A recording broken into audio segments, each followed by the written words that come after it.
Well, happy Pride. And from the crowds to the dancing, you are looking at scenes of Block-O-Rama.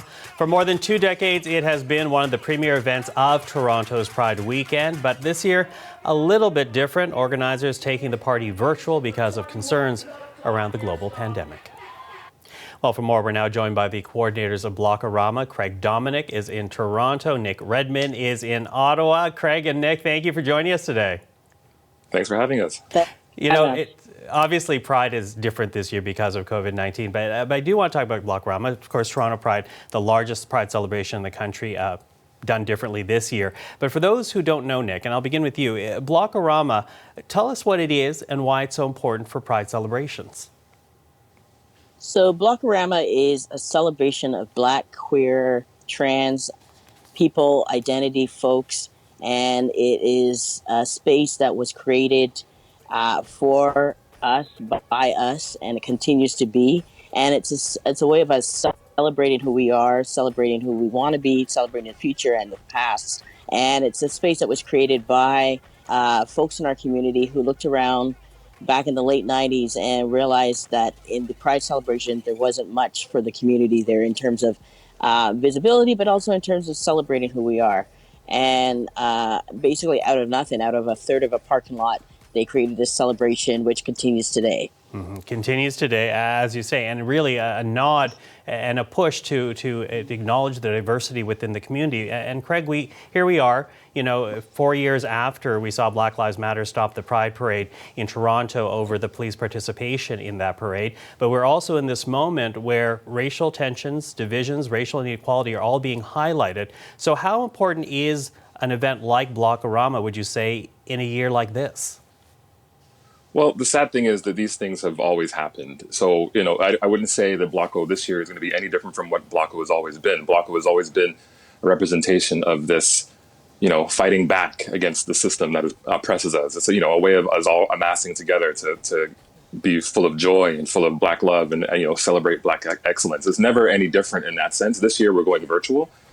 And as it is this year, we're a little bit more removed from what we're seeing on the news because we're not all out on the street as much, but at the same time, it's the same. Like, we always are here to celebrate us and always fight against the system that doesn't seem to celebrate us. So it's the same as last year. It's just now we're just online instead. Mm-hmm. And Nick, I guess it's also fair to say, though, that it's a reminder to everyone in the LGBTQ community as we talk about equality in Canadian society that the fight is not over for everyone in the community. Definitely. I mean, we can't take anything that we've gained in terms of rights for granted. I mean, as you witnessed today, a rainbow line in Alberta being tarred and feathered, as you witnessed every day an assault on Black, queer lives, trans lives. And, we have to keep fighting our fight until, 13-year-olds are not committed suicide because they're bullied on the classroom yard or the schoolyard because of who they are, who they may be. We can't keep not fighting. We have to keep up the fight. And Block-O has always been about being vigilant, about remembering who we are, about celebrating who we are, but also remembering that the fight is there and we have to keep on fighting for our rights still. Yeah. Exactly. You say exactly, Craig. Add to that, if you will. Well, I think, there are so many intersections. Waiting for this, we heard that, someone was murdered down in the States during a Black Lives Matter protest. Like, this is an ongoing reality for us. And the thing that Block-O is sort of like a haven, a safe haven. It's like an oasis for a few moments, at least, away from all of these things where we can come together. We are filled with community that has met, each other at Block-O. They have, people have proposed to each other at Block-O, So as all these things happen, we know that that is a safe space. And we know that these things will continue to happen until changes, like actual change happens. And until then, we're going to keep fighting for it. And we fight with, with our words, we fight with our intellect, we fight with our excellence, we fight with our joy, we fight with our dancing, we fight we will continue to fight. And you know what, Nick, what's amazing about this, and you were talking about it, how the Bloco as an event has grown year after year after year.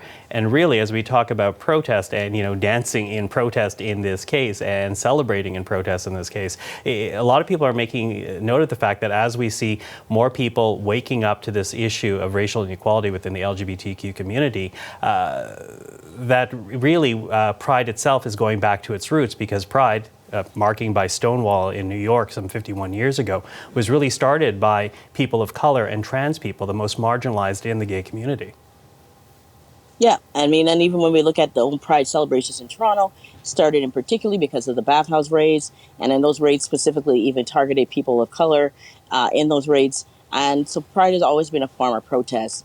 I mean, in a sense, we are continuing with that protest in our celebration at Blockorama. And Blackness, yes, having members of the community be part of organizing this is also, realizing our history, but also realizing we have a future. We want to make sure our future is blessed with our continued defiance of all the atrocities that may be going on in the world. But again, as Craig said, creating a safe space, a space where we respect the diversity within our own communities out there, and welcome that and celebrate that.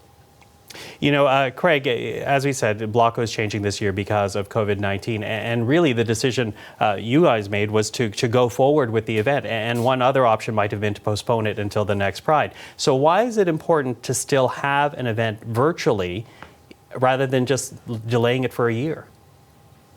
Well, most things have gone to the virtual route, and most things that are, as far as self-care as well. And I think, to me at least, Bloco is self-care. I think these are things that are necessary for us to, in this changing world, that we need at least some sort of, sameness. And we all came together and we really thought that it was important to still continue with this as it is. And, Bloco will be very much the same this year online. We will still have DJs, we'll still have performers. We will still be there. And also gives us a chance to be a little bit more interactive as well, and to be a little bit more visual with our art, and, spotlight people in different ways that we haven't had or haven't been able to before. So Bloco really needed to happen. It needs to happen. It needs to continue. I would hate to look back, in 40 years or something, God willing, and see that 2020 and have an asterisk on it that's the 1 year we didn't do Bloco. It doesn't make sense. To me, for everyone to come together, we need it now more than ever, right? We didn't really, we never realized over the last 22 years that this thing that meant so much to us really meant so much to us until we almost didn't have it. So that's why I think we chose this year. Okay, so Nick, for people that want to be part of Bloco, to celebrate, to stand in solidarity, how do they do it? They can go online at Virtual Pride, and Craig can give the correct address of that. Virtual Pride online on Twitch, on Zoom.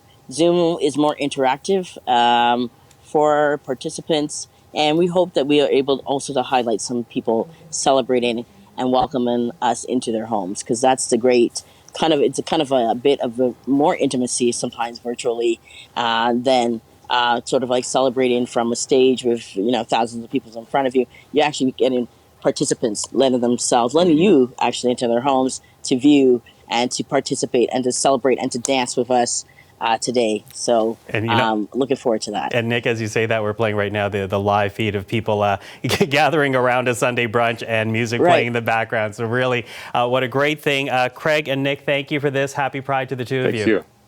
Happy Pride. Happy Pride, everyone. Thank you. Happy Pride. Thank you.